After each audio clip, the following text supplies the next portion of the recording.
নবনীরদ নিন্দিত কান্তিধারম রস সাগর নাগর भूपवरम। हरे कृष्णा, दंडवत प्रणाम। हम लोग श्रीमद् भागवतम के पहले स्कंद में हैं।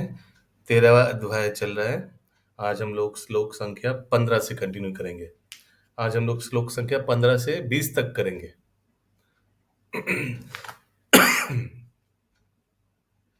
श्लोक संख्या 15।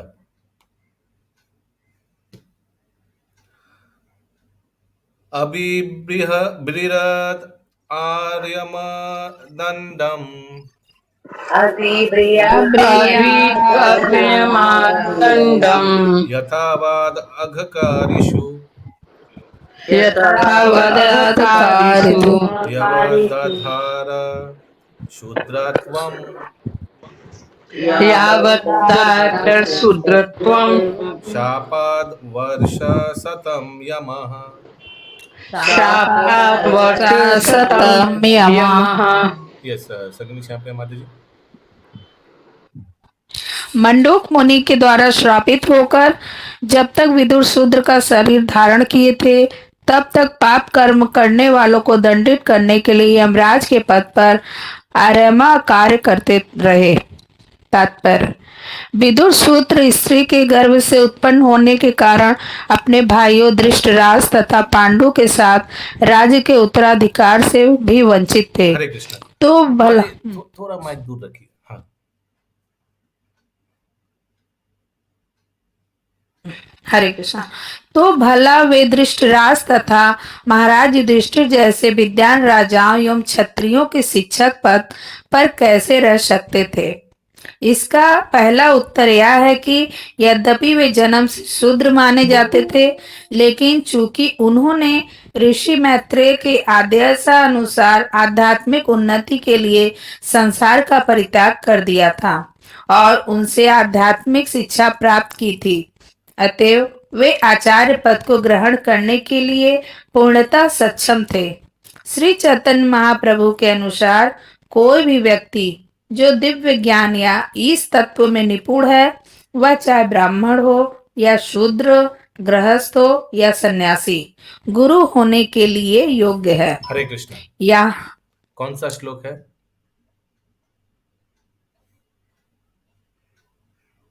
कौन सा श्लोक है? किवा विप्रो किवा नाशी शूद्र के न भय जय कृष्ण तत्व भेत्ता शेई गुरु है। ओके, ये हम लोग किया था शायद आगे भी। ओके, आगे। यहाँ तक कि सामान्य नीति शास्त्र में महान राजनीतिज्ञ या नीतिविद चाणक्य पंडित के मतानुसार शूद्र से भी निम्न व्यक्ति से शिक्षा ग्रहण करने में कोई हानि नहीं मानी जाती। यह उत्तर का एक अंश हुआ। दूसरा अंश यह है कि विदुर वास्तव में शूद्र न थे। उन्हें मंडूक मुनि के श्राप के कारण 100 वर्षों तक शूद्र की भूमिका निभानी थी। वे यमराज के अवतार थे जो 12 महाजनों में से एक थे और ब्रह्मा, नारद, शिव, कपिल, भीष्म, प्रहलाद इत्यादि महापुरुषों के समान उच्च पद पर थे। महाजन होने के कारण यमराज का कर्तव्य है कि वे विश्व के लोगों को भक्ति संप्रदाय का उसी प्रकार उपदेश दे जिस प्रकार नारद, ब्रह्मा तथा अन्य महाजन करते हैं। किंतु यमराज सदैव अपने राज्य में पाप कर्म करने वालों को दंड देने के कार्य में ही व्यस्त रहते हैं। भगवान ने यमराज को एक विशेष ग्रह के लिए, जो पृथ्वी से कुछ लाखों मील पर दूर स्थित है, नियुक्त किया है, जहां वे मृत्यु के बाद भ्रष्ट जीवात्माओं को ले जाकर उनके पाप कर्मों के अनुसार दंड दे। अतएव यमराज को दुष्कर्म करने वालों को दंड देने के अनुसार उत्तरदायी काम से ही फुर्सत नहीं मिल पाती। दुष्कर्म करने वालों की संख्या सत्कर्मियों से अधिक है। अतएव यमराज को भगवान द्वारा अधिकृत अन्य देवों की अपेक्षा अधिक कार्य करना पड़ता है। लेकिन यमराज तो भगवान की महिमा का उपदेश देना चाहते थे। अतएव भगवत इच्छा से मंडूक मुनि के श्राप के कारण उन्हें विदुर के अवतार रूप में इस पृथ्वी पर आने का मौका मिला और महान भक्त की तरह निरंतर भगवान की सेवा में जुटने का मौका मिला। ऐसा भक्त ना तो शूद्र होता है ना ब्राह्मण। वह संसारी समाज के ऐसे विभाजन से परे होता है जिस प्रकार भगवान शूकर के रूप में अवतरित होकर भी ना तो शूकर है ना ही ब्रह्मा है। वे समस्त संसारी प्राणियों के ऊपर है। कभी कभी भगवान तथा उनके विभिन्न अधिकृत भक्तों को बद्ध जीव के उद्धार के हेतु निम्नतम प्राणियों की भूमिका अदा करनी पड़ती है, किंतु भगवान तथा उनके शुद्ध भक्त दोनों सदैव दिव्य पद पर बने रहते हैं। जब यमराज इस तरह विदुर के रूप में अवतरित हुए तो कश्यप या अदिति के अनेक पुत्रों में से एक आर्यमा ने यह पद संभाला। आदित्यगण अदिति के पुत्र हैं और आदित्यों के संख्या 12 है। आर्यमा इन 12 आदित्यों में से एक है। अतएव विदुर की अनुपस्थित में 100 वर्षों तक यमराज के कार्यभार को संभालने के कारण आर्यमा का चुनाव ठीक ही था। निष्कर्ष यह है कि विदुर कभी भी शूद्र ना थे, वे तो शुद्धतम ब्राह्मण से भी महान थे। किसी का कोई प्रश्न है? प्रभु जी, हरे कृष्ण प्रभु, धन्यवाद जी। आर्यमा क्या है? आर्यमा एक आर्यमा। आदित्य है। 12 आदित्यों में से एक आदित्य का नाम है आर्यमा। अच्छा। जो जब विदुर जी माने यमराज जब विदुर जी बन गए श्राप के कारण, तो यमराज का पोस्ट आर्यमा ने संभाला। ये शशि माता जी। प्रभु जी, एक लिखा हुआ ना, जिस प्रकार भगवान शूकर के रूप में अवतरित होकर भी न तो शूकर है न ही ब्रह्मा है। हाँ, तो शुकर निम्न योनि है और 84 लाख योनि में सबसे उच्च योनि कौन है? ब्रह्मा जी। हाँ, तो ना ही भगवान निम्न योनि लेता है, नहीं माने ना ही भगवान शुकर है, ना ही ब्रह्मा जी भी है। भगवान तो भगवान है, वही बोला जा रहा है। ओके। 16 नंबर श्लोक। युधिष्ठिरो लब्ध राज्यो युधिष्ठिरो लब्धराज्यं दृष्ट्वा पौत्रं कुलान्धरम् दिशा परांकुलम धरम भृत्राभिर्लोकपालेभैर् भातृभी लोकपालाभै मुमुदे परया श्रिया। Yes, let's see. Nikunj Veni माता जी, आप पढ़ना चाहेंगे?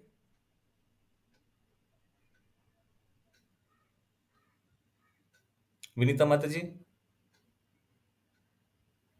हरे कृष्ण प्रभु जी, धन्यवाद प्रणाम। हरे कृष्ण प्रणाम। पढ़े? हाँ, 16 नंबर।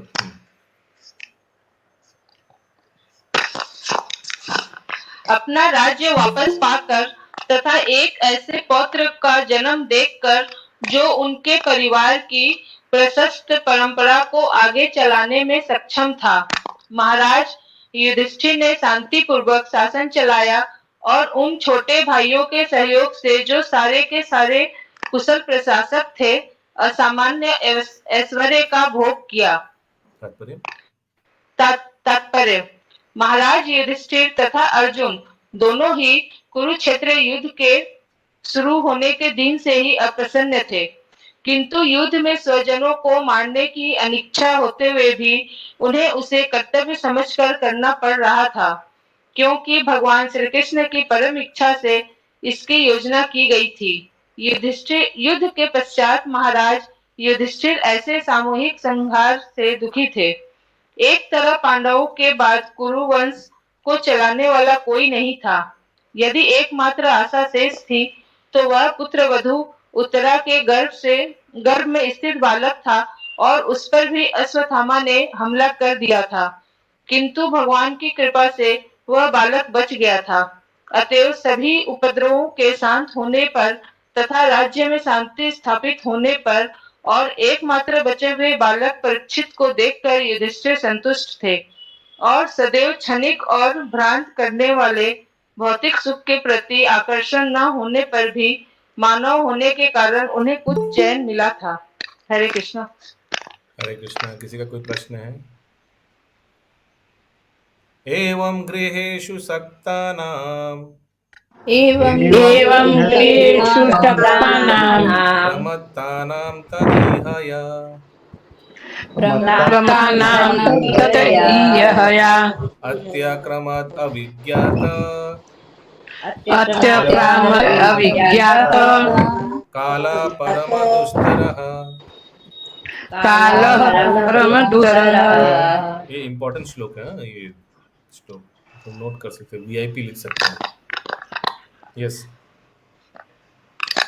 जो लोग घरेलू मामलों में अत्यधिक लिप्त रहते हैं और उन्हीं के विचारों में मग्न रहते हैं, उन्हें दुस्तर सनातन काल अनजाने ही धर दबोचता है।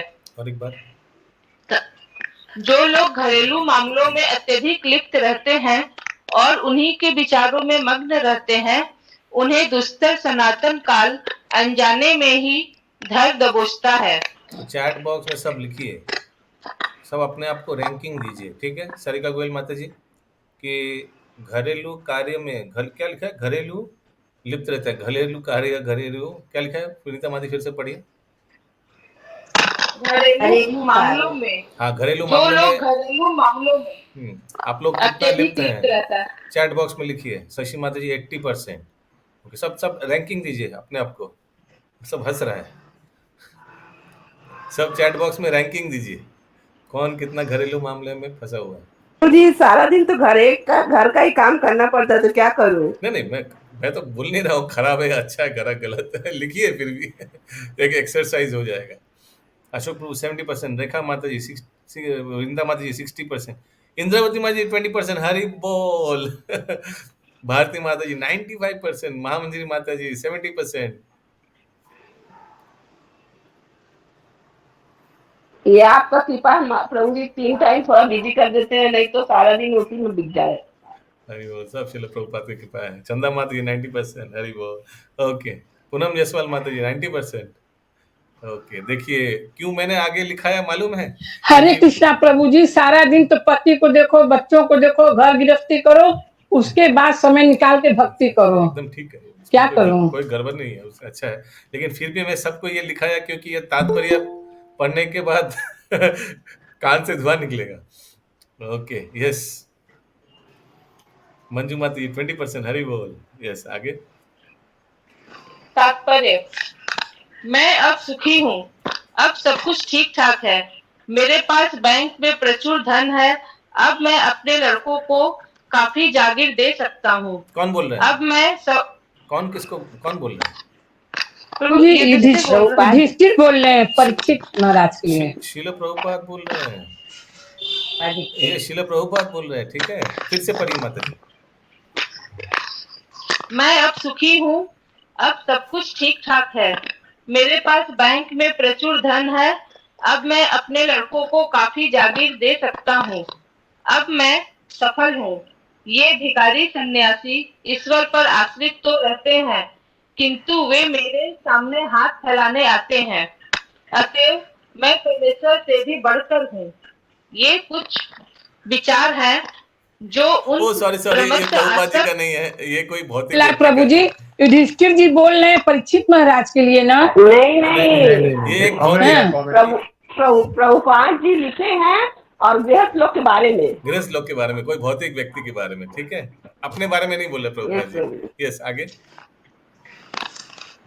ये कुछ विचार हैं जो उन प्रमत्त आसक्त गृहस्थों के मनों में उमड़ते घुमड़ते रहते हैं, जो शाश्वत काल के प्रति अंधे रहते हैं। हमारी आयु सीमित है और परम इच्छा से नियत किए गए काल के विपरीत एक क्षण भी बढ़ा पाना संभव नहीं है।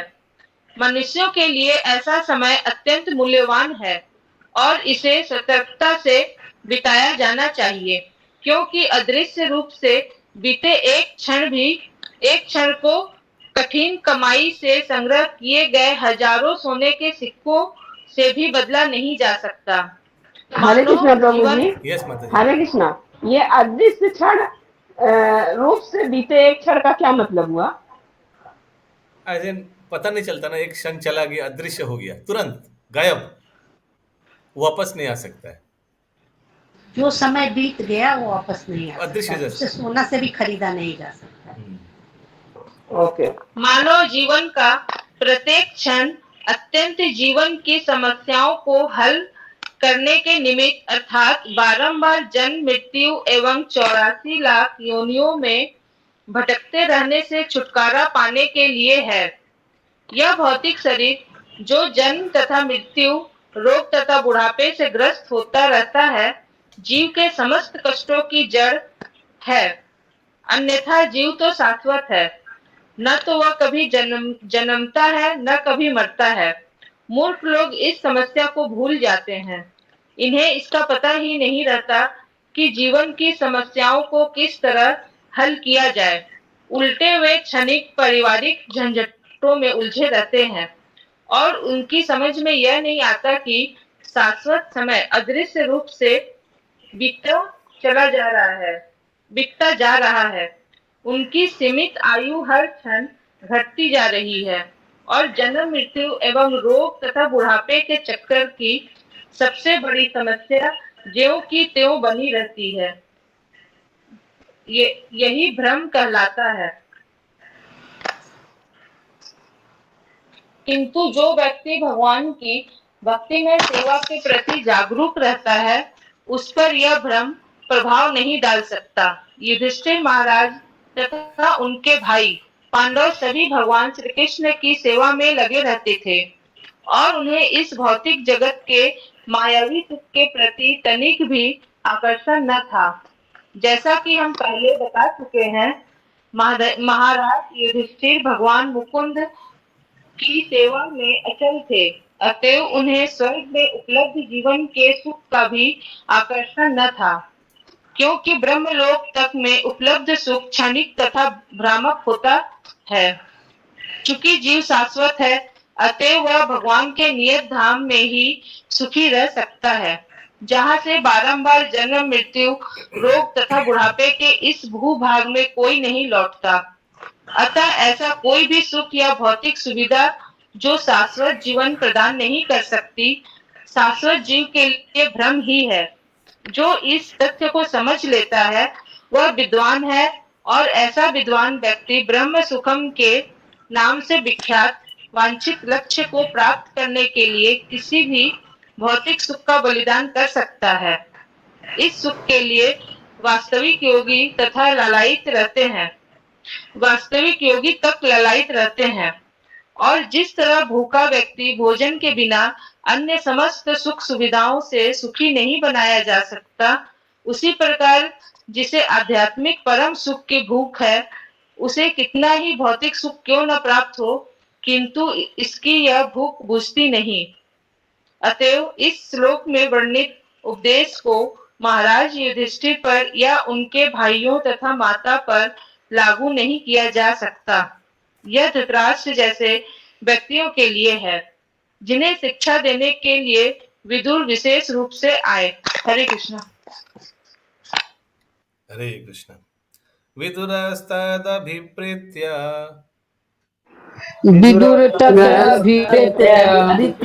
धृतराष्ट्रम् अभाषते राजन्निर्गम्य तं शीघ्रं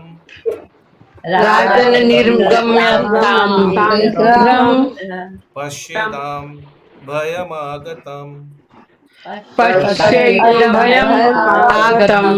यस यस सारिका गोयल माता जी, आप पढ़ना चाहेंगे? हाँ, हरे कृष्ण प्रभु जी पढ़।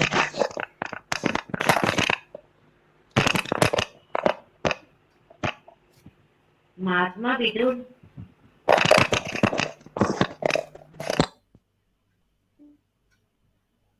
मती साउंड नहीं आ रहा है। हाँ, अभी आ रहा हमारे प्रभु जी है। हाँ, अभी आ रहा है। अतः उन्होंने धृतराष्ट्र को संबोधित करते हुए, हाँ, महात्मा विदुर सब जानते थे। अतः उन्होंने धृतराष्ट्र को संबोधित करते हुए कहा, ये ये राजन कृपा करके यहाँ से शीघ्र ही बाहर निकल निकल चलिए, विलंब ना कीजिए। जरा देखा तो भैंस के किस प्रकार आपको वशीभूत कर रखा है। तात्पर्य प्रभु जी पढ़े। पढ़िए। क्रू काल की किसी की परवाह नहीं रहती, चाहे वह धृतराष्ट्र को या महाराज युधिष्ठिर।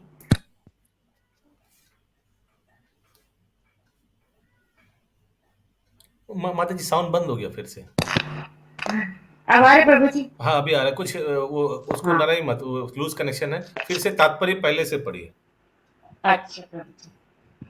क्रू काल की किसी परवाह नहीं रहती, चाहे वह धृतराष्ट्र को और महाराज युधिष्ठिर ही क्यों ना हो। अतः बूढ़े बूढ़े धृतराष्ट्र को जो आधुनिक उपदेश दिया गया है वह उनसे कम कम आयु वाले महाराज युधिष्ठिर पर भी लागू होता था।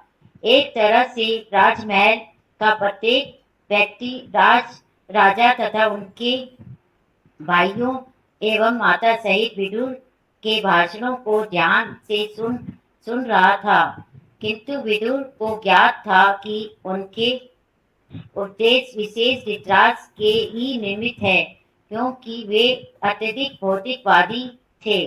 राजन शब्द से धृतराष्ट्र को विशेष रूप से संबोधित किया गया है। धृतराष्ट्र अपने पिता के सबसे बड़े पुत्र थे।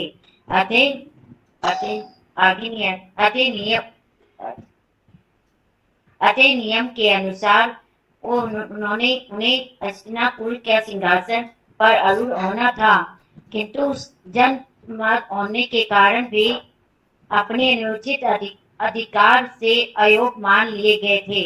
वे शोकावस्था को भूल नहीं पाए, किंतु अपने छोटे भाई पांडु की मृत्यु के बाद वह निराश कुछ कम हो गए और उनके छोटे भाई अपने पीछे कुछ पुत्र छोड़ गए। अतः धृतराष्ट्र उनके स्वाभाविक अभिभावक बन चुके थे, किंतु उनकी हार्दिक अभिलाषा यह थी कि वह असली राजा बने, अपना राज दुर्योधन आदि अपने पुत्रों को अन्वित कर दे।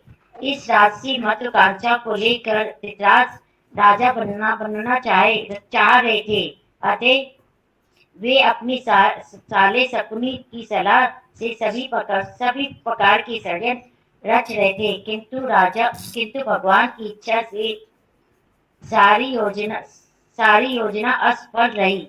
वे अंतिम अवस्था में भी सब कुछ सारे लोग तथा अपना सारा धन होकर भी राजा ने बने रहना चाहते थे, क्योंकि वे महाराज युधिष्ठिर के ताऊ जो थे।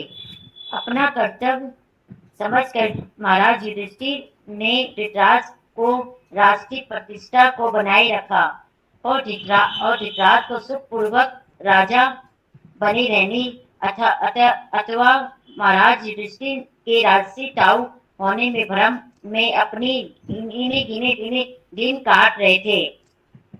विदुर धृतराष्ट्र को छोटे कर्तव्यनिष्ठ स्नेही भाई एवं एक साधु के पुरुष होने के कारण एक साधु पुरुष उन्हें रोग तथा बुढ़ापे की नींद से जगाना चाह रहे थे।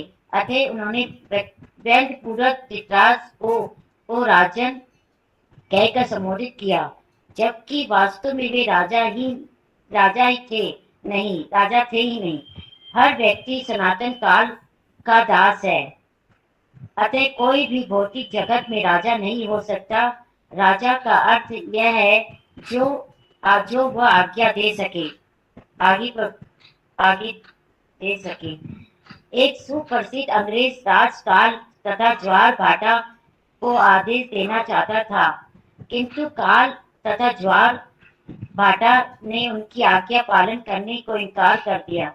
अतः यह भौतिक जगत में मनुष्य मिथ्या को राजा होता है और धृतराष्ट्र की विशेष रूप से अनेक मिथ्या पथ तथा वास्तविक भयानक घटनाओं का जो उस समय घट चुकी थी समझ दिलाया जा रहा था। विदुर ने उनसे तुरंत इस अवस्था में बाहर निकल आने को कहा। यदि वे तेजी से बढ़ने वाली भयानक परिस्थितियां से बचना चाह रहे हो, तो उन्होंने महाराजा युधिष्ठिर से इस प्रकार नहीं कहा, क्योंकि उन्हें पता था कि महाराज युधिष्ठिर इस विकट संसार की भयानक परिस्थितियों का अवगत है और कालक्रम कालक्रम में स्वयं अपनी रक्षा करेंगे, भले ही समय पे दूर वह उपस्थित ना हो।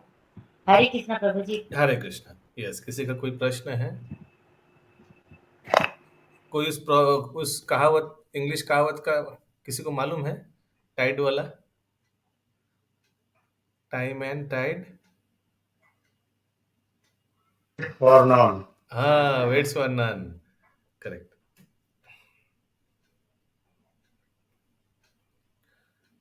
प्रतिक्रिया न यस्येह प्रतिक्रिया न यस्यहि कुतश्चित् कार्हि चेत् प्रभु कुतश्चिष्ट प्रभो स एष भगवन् काल सा एष भगवान् कालः सर्वेषां न समागतः। सर्वेषां समागतः। यस, अशोक प्रभु। इस भौतिक संसार में कोई भी व्यक्ति इस भयावह स्थिति का निराकरण नहीं कर सकता है। स्वामी शाश्वत काल के रूप में पूर्ण पुरुषोत्तम भगवान हम सबों के पास आ पहुंचे हैं। तात्पर्य, ऐसी कोई बेहतर शक्ति नहीं है जो मृत्यु के क्रूर पंजे को रोक सके। किसी को चाहे कितना ही शारीरिक कष्ट क्यों न होता हो, तब भी कोई मरना नहीं चाहता। आज की तथाकथित ज्ञान की वैज्ञानिक प्रगति के समय में भी न तो बुढ़ापे का कोई उपचार है, न मृत्यु का। वृद्धावस्था क्रूर काल द्वारा दी गई मृत्यु के आगमन की सूचना है और कोई भी शाश्वत काल के बुलावे को या परम निर्णय को स्वीकार करने से इनकार नहीं कर सकता है। यह सब धृतराष्ट्र को बताया जा रहा है, क्योंकि हो सकता है कि विदुर ने इस आसन्न भयावह स्थिति से निपटने के लिए कोई उपाय ढूंढ निकालने के लिए कहें, जैसा कि वे इसके पूर्व कई बार कह चुके थे। किंतु आज्ञा देने के पूर्व विदुर ने धृतराष्ट्र को सूचित किया कि इस जगत में इसका किसी के पास या किसी साधन से कोई उपाय प्राप्त नहीं हो सकता, और चूंकि इस भौतिक जगत में ऐसी कोई वस्तु नहीं है, अतः मृत्यु भगवान से अभिन्न है, जैसा कि स्वयं भगवान ने भगवत गीता 10.34 में कहा है। इस भौतिक जगत में मृत्यु को न तो किसी के द्वारा न ही किसी साधन के रोका जा सकता है। हिरण्यकशिपु अमर होना चाहता था और उसने उग्र तपस्या की थी, जिससे सारा संसार घबरा रहा था, और ब्रह्मा स्वयं उसे ऐसी उग्र तपस्या से विरत कराने के लिए उनके पास गए थे। हिरण्यकशिपु ने ब्रह्मा से यह वर मांगा था कि अगर वह अमर हो जाए, किंतु ब्रह्मा ने कहा कि वे स्वयं सर्वोच्च लोक में रहकर भी मृत्यु के अधीन है, अतएव वे उसे अमरत्व का वरदान कैसे दे सकते हैं। अतः इस ब्रह्मांड के सर्वोच्च लोक में भी मृत्यु है। फिर अन्य लोकों में के विषय में क्या कहना, जो गुणता में ब्रह्मा के आवास के ग्रह ब्रह्मलोक से कहीं निम्न कोटि के हैं। जहां कहीं भी सनातन काल का प्रभाव है, वहीं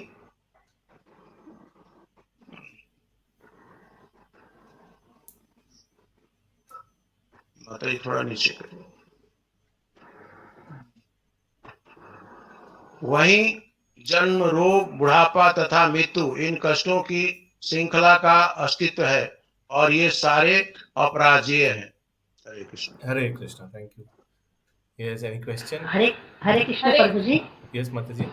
जहाँ जहाँ सनातन काल का प्रभाव है, यानी मृत्यु लोक में ना प्रभु जी, हाँ, यस। कि पूरा और कहीं प्रभु जी पूरा 14 सनातन भुवन काल में, का पूरा 14 भुवन में।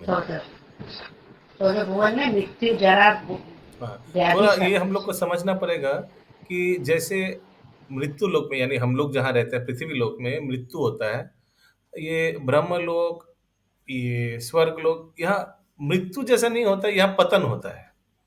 जैसे स्वर्ग लोक में सोचिए कोई 100 साल उनको मिला है सुकृति जीने के लिए, जब वो 100 साल हो जाएगा तो फिर ये मृत्यु लोक में वापस आ जाएगा। ठीक है। हम्म। अभी 20 नंबर श्लोक है, राइट? हाँ।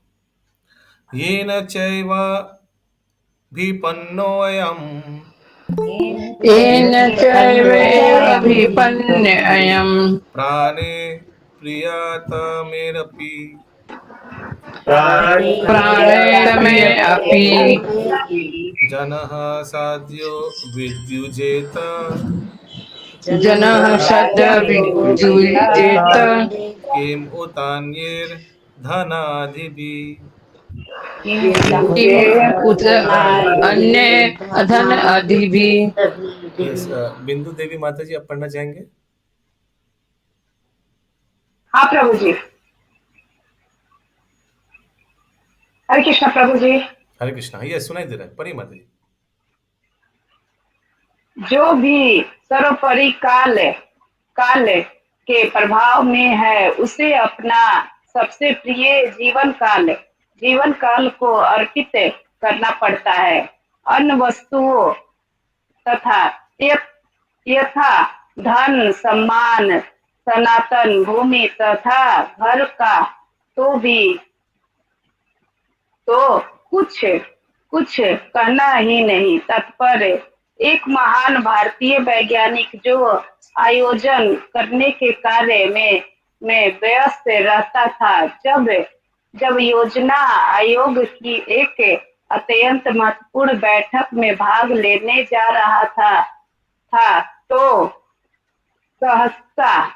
सहसा उसे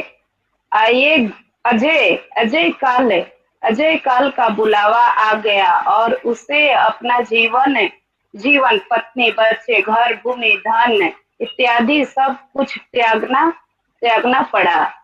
भारत में राजनीतिक उथल पुथल तथा पाकिस्तान एवं हिंदुस्तान में अनेक विभाजन के समय अनेक धनी तथा प्रभावशाली भारतीयों को काल के वश में आकर अपना जीवन, संपत्ति तथा सम्मान सभी कुछ समर्पित कर देना पड़ा। सारे विश्व में, सारे ब्रह्मांड में इस तरह के सैकड़ों हजारों उदाहरण भरे पड़े हैं, जो सारे काल के प्रभाव के कारण एतयो निष्कर्ष यह निकाला कि ब्रह्मांड में कोई भी ऐसा शक्तिशाली जीव नहीं है जो काल के प्रभाव को जीत सके। अनेक कवियों ने काल के प्रभाव के विषय में विलाप करते हुए कविताएं लिखी है। काल के प्रभाव से ही ब्रह्मांडों में अनेक विनाश की घटनाएं होती रहती है और कोई भी उन्हें किसी साधन से रोक नहीं पाया।